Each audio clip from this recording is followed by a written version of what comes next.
Settimana scorsa ero in montagna, in Settimana Bianca, e un amico mi ha scritto per vederci e io non potevo non mancare all'appuntamento, anche perché mi ha svelato di aver ritirato, credo, il primo Daytona in acciaio della nuova referenza in Italia, se non in Europa o nel mondo. Quindi ci siamo incontrati per un aperitivo e abbiamo sfruttato l'occasione per fare giusto qualche ripresa all'orologio, anzi agli orologi, perché lui è un grandissimo collezionista e aveva con sé anche il Rolex pre-Daytona, quindi il 6238. Ma prima di approfondire l'argomento, direi di mandare la sigla e poi ne parliamo insieme.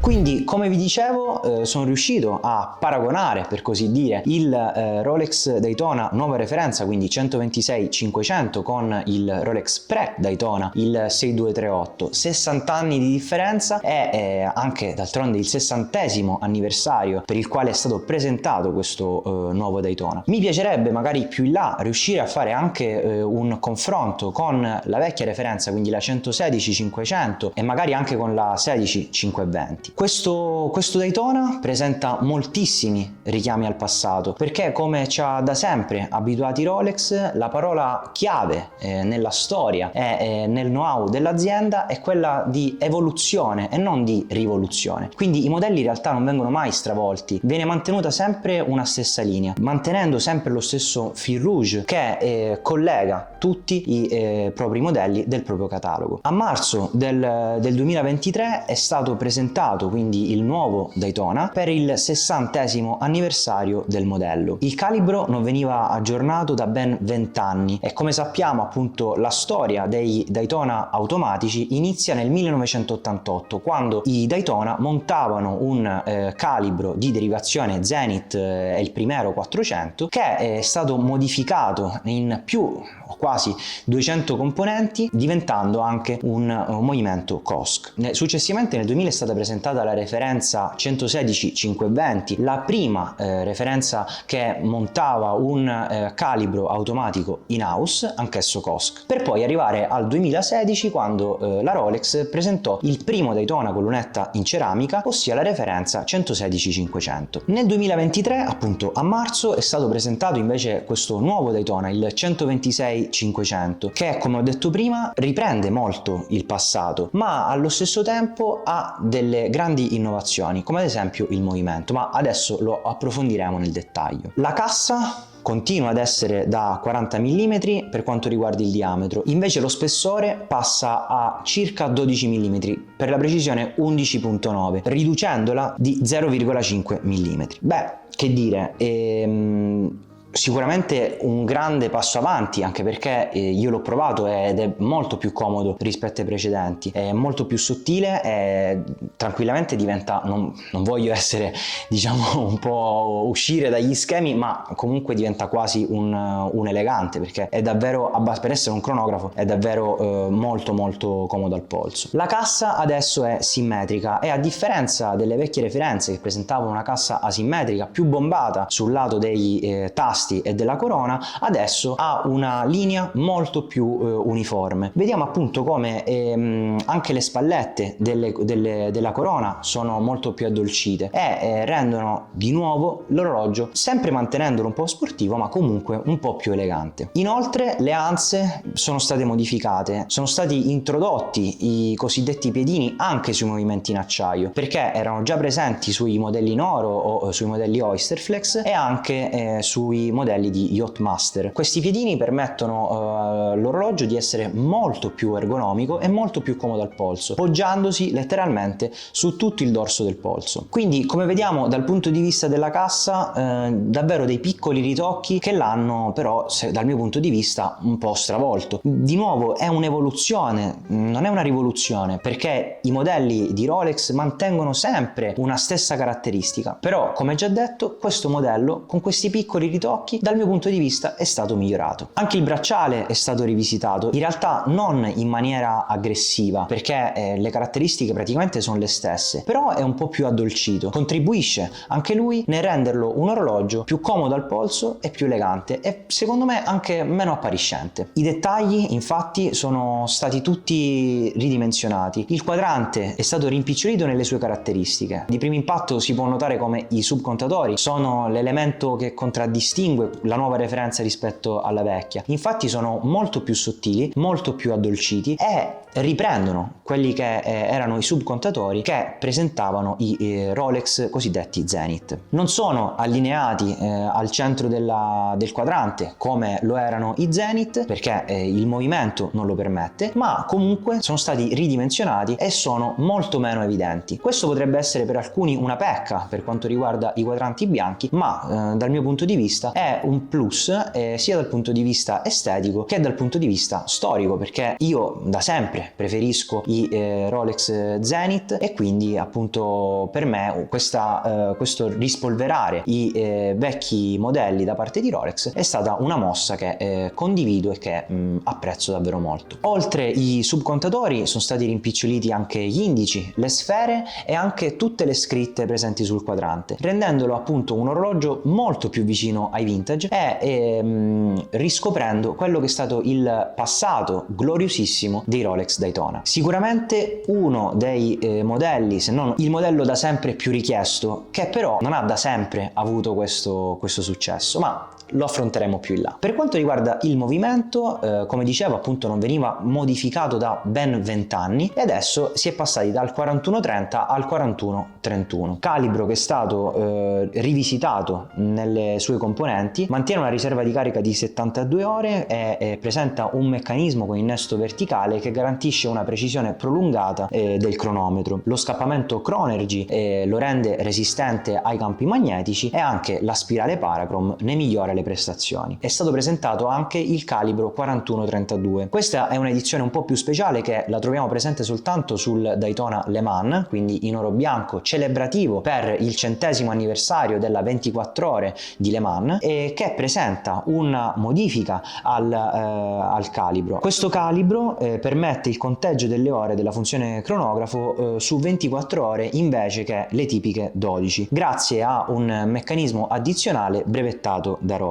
Il Daytona Le Mans presenta un fondell a vista, novità assoluta all'interno del catalogo di Rolex e grazie al quale possiamo apprezzare il calibro 4132 che presenta anche una decorazione del calibro a Côte de Genève all made by Rolex e come vedremo appunto anche magari più in là, se riusciremo un giorno a firmarne uno, ne parleremo sicuramente nello specifico. Ma torniamo sul punto. Quindi come dicevo prima ho avuto anche la possibilità di paragonare questo nuovo Daytona con il 6238. Sicuramente la qualità è totalmente differente, ma ci sono 60 anni di differenza tra l'uno e l'altro. Ma parliamo un po' nello specifico di questo 6238. Il Rolex 6238 viene chiamato nel gergo pre-Daytona perché anticipa temporalmente tutta quella che è la collezione che noi conosciamo oggi. È il modello che ha rappresentato il passaggio da chronograph a cosmograph. Prodotto tra il 1961 e il 1967, è stato l'apripista di uno dei modelli, se non come ho detto prima il modello più iconico della casa coronata. Si sovrappose alla referenza 6239 che venne prodotta nel 1963, conosciuta come inizialmente Le Mans e poi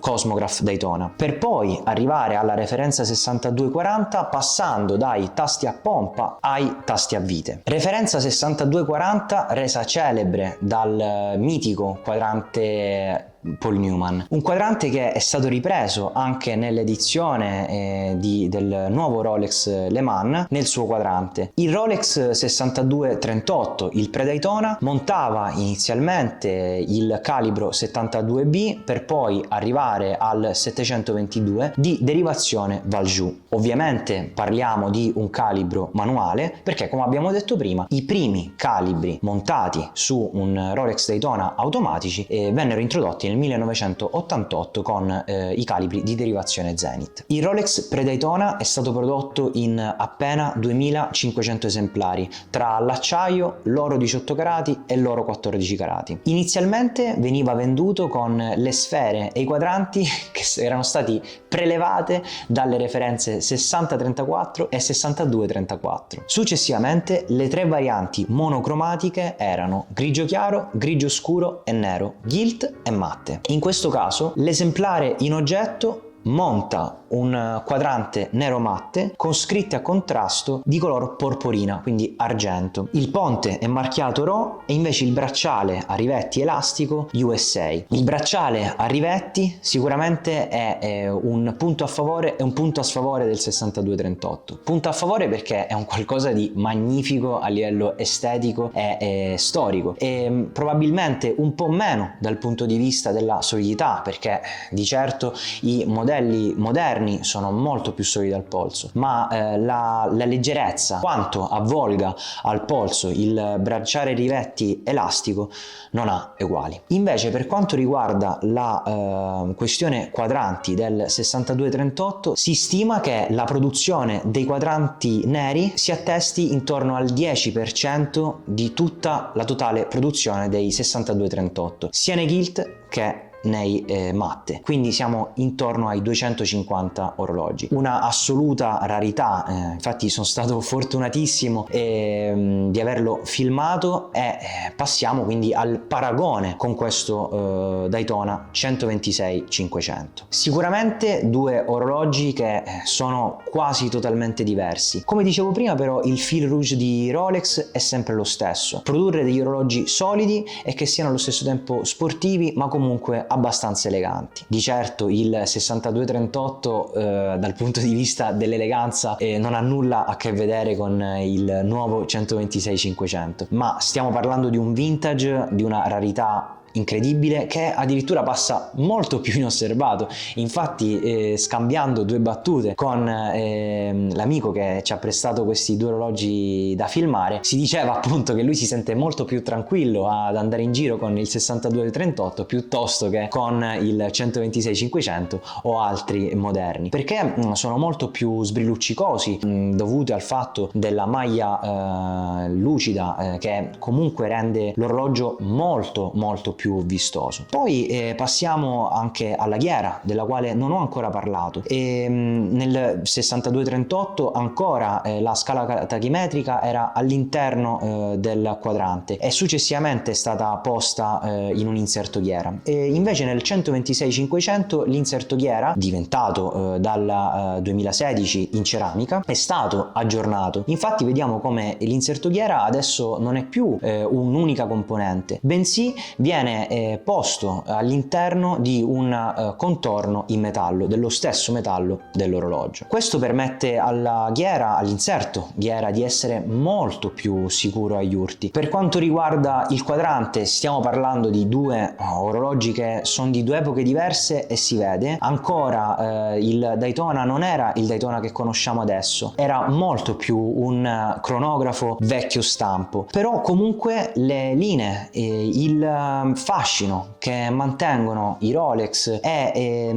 il loro cavallo di battaglia, quindi il Daytona, sicuramente non è da poco. Possiamo dire che la Rolex abbia mantenuto una filosofia, come anche ad esempio la Porsche o la Apple, con i loro prodotti di punta, con la 911 o anche con l'iPhone di Apple, hanno sempre migliorato i loro prodotti, ma mai stravolgendoli completamente. E questo forse è il punto di forza di Rolex. Quindi vorrei parlare insieme a voi nei commenti di tutte queste caratteristiche, di tutte queste migliorie che sono state apportate sul nuovo Rolex Daytona. Beh, dal mio punto di vista sicuramente è stato migliorato, mi piace molto di più al polso, lo apprezzo perché, come ho detto prima, mi ricorda molto i Rolex Zenith, e quindi direi che è stata una novità davvero importante presentata nel 2023. Ce l'aspettavamo da tanto tempo, dopo un 7 anni è stato presentato un nuovo Daytona, ha stupito molti perché ci si aspettava magari delle migliorie ancora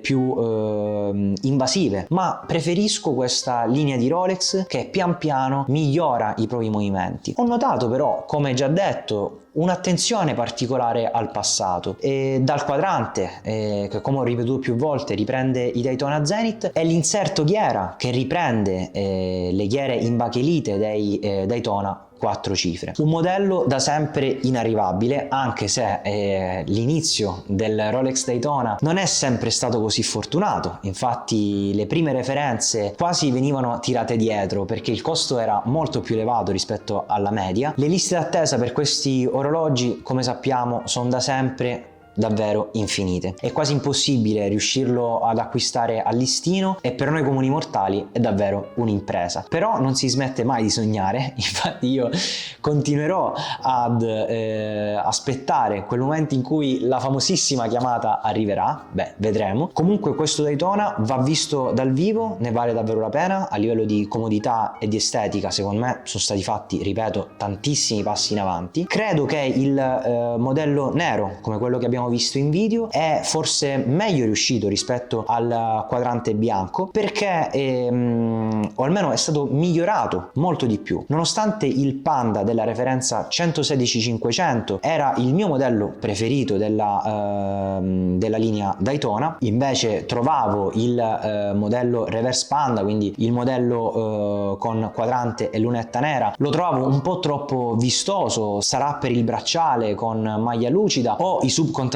che sprigionavano una luce davvero imponente. Anche in questa collezione i subcontatori vivono di luce propria, ma il quadrante è stato realizzato in una maniera magistrale. Infatti, come vedrete in qualche clip, il quadrante sembra essere su diversi livelli, in realtà lo è. Questa caratteristica secondo me rende il modello nero superiore rispetto al modello bianco, perché questa caratteristica del quadrante a più livelli viene esaltata dal quadrante nero, e perché appunto, essendo molto più facile da vedere sia sotto la luce naturale che sotto la luce artificiale, permette di creare letteralmente una stratificazione del quadrante, percependo una differenza tra quadrante e subcontatori. Questo voler riprendere il passato, dal mio punto di vista, è anche una grandissima strategia di marketing. In vista della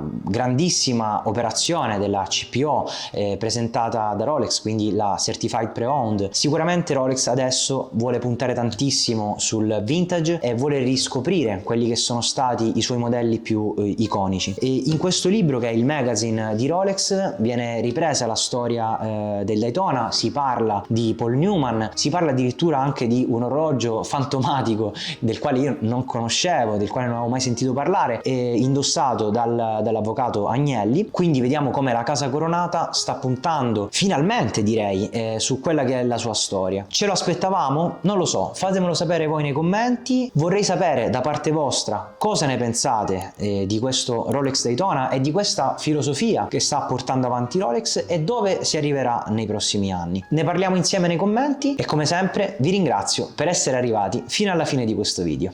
Ciao!